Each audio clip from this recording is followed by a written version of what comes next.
பிறக்கிறவங்களுக்கு நிச்சயமாக இருக்குங்க நண்பர்களே. ஏன்னா மிதுன ராசி பிறந்தவங்க நிறைய பேர் நான் பார்த்துட்டேன். ஜாதகமும் பார்த்துட்டேன். எல்லாமே இளமை காலத்துல வந்து இவங்களோட செயல்பாடுகள் ஏதோ ஒரு ஒரு இலக்கை நோக்கி பயணிக்கிறாங்க.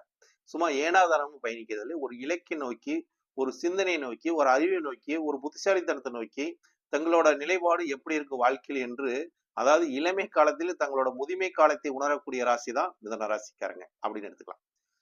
அடுத்ததாக இவங்களுக்கு ஒரு பொருளாதார நிலை, குடும்ப நிலை இதெல்லாம் பார்க்கும்போது இவங்களுக்கெல்லாம் எப்படி இருக்கும்னு பார்த்தா, இவங்களுக்கு வந்து குடும்பஸ்தானம் அமைந்ததுக்கு அப்புறம் தாங்க இவங்களுக்கு செல்வமே கூடும்.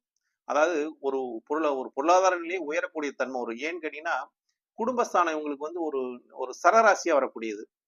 அப்ப மாறிக்கிட்டே வரக்கூடிய ஒரு தன்மையும், அதே மாதிரி இந்த குடும்பஸ்தானத்துல தாங்க 7ஆம் அதிபதி கலஸ்திரம் வந்ததுக்கு அப்புறம் தாங்க ஒரு சொத்து, பொருளாதார நிலையெல்லாம் ஒரு உயரக்கூடிய தன்மையே வரும்னு வச்சுங்களேன்.